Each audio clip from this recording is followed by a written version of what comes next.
Proclamação do Evangelho de Jesus Cristo segundo Marcos.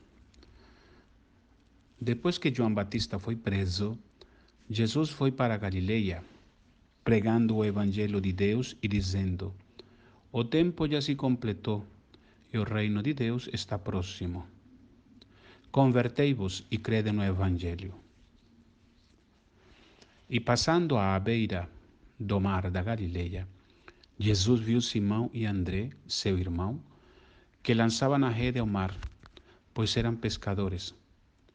Jesus lhes disse: Segui-me, e eu farei de vós pescadores de homens. E eles, deixando imediatamente as redes, seguiram a Jesus. Caminhando mais um pouco, viu também Tiago e João, filho de Zebedeu. Estavam na barca consertando as redes. E logo os chamou. Eles deixaram seu pai Zebedeu na barca com os empregados e partiram seguindo Jesus. Palavra da salvação. A partir de hoje, damos início à primeira parte do tempo comum, que nos apresenta o desenvolvimento da vida pública do Senhor, anunciando o reino de Deus, realizando milagres e prodígios e preparando os seus 12 discípulos para a missão que deverão depois cumprir através da experiência da Páscoa. A liturgia da Igreja, nas chamadas missas feriais, isto é, celebradas de segunda a sábado, nos apresenta sempre uma leitura que pode ser do Antigo Testamento, uma carta de Paulo, um texto neotestamentário e um evangelho. Em relação às primeiras leituras, existem dois ciclos. Nos anos pares, uma sequência de textos, e nos anos ímpares, outra sequência de textos. De maneira que podemos, em 2 anos, ter uma visão mais ou menos completa, porque muitos textos depois não são utilizados e lidos na Assembleia Litúrgica. De qualquer forma, podemos ter uma compreensão da Palavra de Deus, tanto do Antigo como do Novo Testamento. Hoje, a liturgia nos apresenta este texto assim chamado Carta aos Hebreus, mas é importante dizer que não é uma carta, talvez não foi escrita para os hebreus e não é de São Paulo. Não é uma carta porque não tem a estrutura típica das epístolas neotestamentárias, com uma introdução com destinatários, um corpo doutrinal, uma série de recomendações pastorais a uma comunidade e não tem uma conclusão, o epílogo, como aparece neste gênero. Não é de Paulo, porque ele mesmo não aparece nesse escrito, ainda que durante séculos foi atribuída ao grande evangelizador dos pagãos. E não foi escrita para os hebreus, porque é um texto da experiência da igreja primitiva, formada fundamentalmente por pagãos. Do que se trata então? É um escrito inspirado, portanto canonicamente reconhecido pela igreja, mas talvez é uma longa reflexão homilética ou, como os grandes textos dos padres da igreja, um texto sobre o sacerdócio de Cristo. Isto é, o autor faz uma leitura à luz do mistério da morte e ressurreição do Senhor em relação à liturgia do povo de Israel, Cristo é o cumprimento pleno da liturgia da antiga aliança.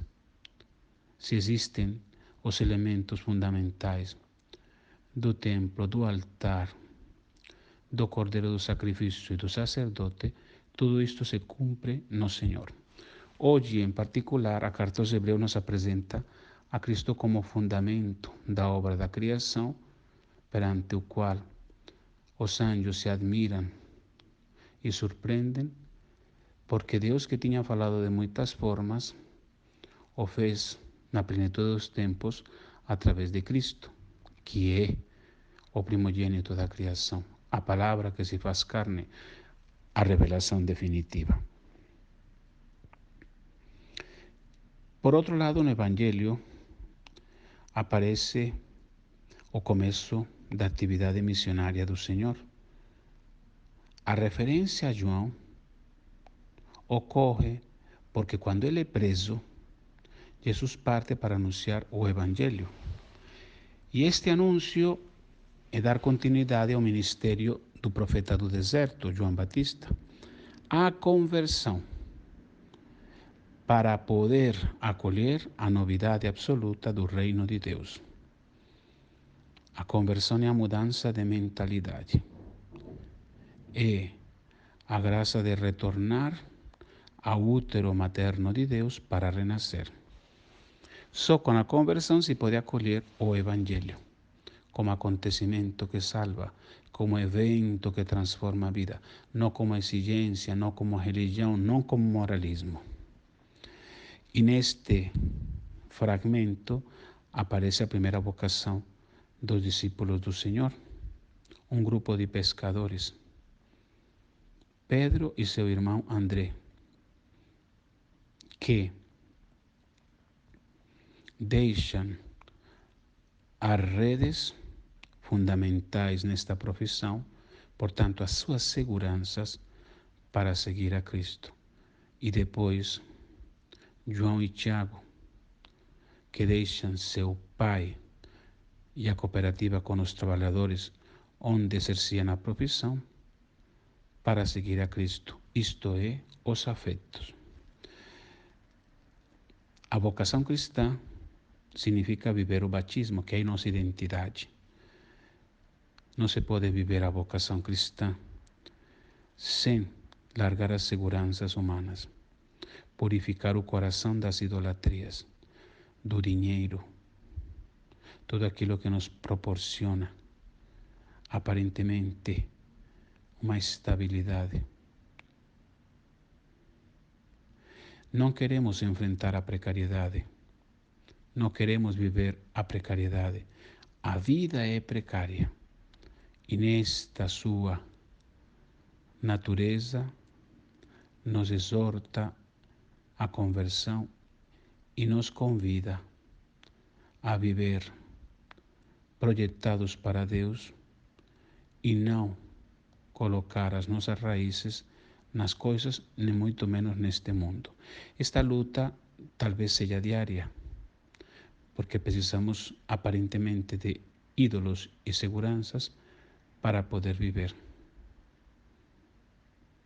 Deveríamos usar as coisas, porém somos usados pelas coisas. E damos às coisas, carro, casa, dinheiro, bens, um valor quase absoluto, quase definitivo. De outro lado está também o aspecto dos afetos. João e Tiago deixam seu pai, que também é uma segurança. Mas aqui está essa dimensão afetiva. Não existe vocação cristã sem renúncia, sobretudo ao cordão umbilical do pai e da mãe,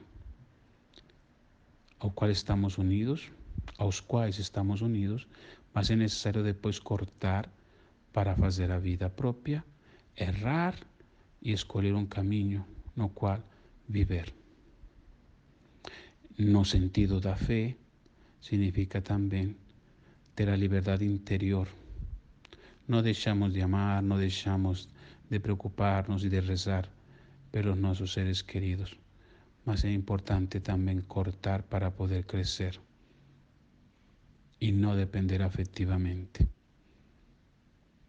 O ser humano pode passar a sua vida mendigando afeto, apoiado nos bens deste mundo e ser escravo das redes, as seguranças do pai e da mãe e dos afetos. Quando Cristo proclamou esta palavra, não existia ainda a configuração dos ministérios e dos serviços que começarão depois a formar-se. Está falando para todos, pescadores, homens e mulheres, que têm redes, que têm pai e mãe. Só assim podemos então entender este amor de Deus gratuito que se nos revela e que é necessário transmitir e testemunhar aos outros. Pescadores de homens. Obviamente esta palavra depois tem um sentido pleno em relação aos servos que Cristo chama para poder configurá-los através do ministério da ordem para servir a comunidade cristã. Os pescadores que também são pastores, que devem viver esta palavra de uma forma particular. Mas ela é dirigida para todos, cristãos, com muitas redes e com muitos afetos.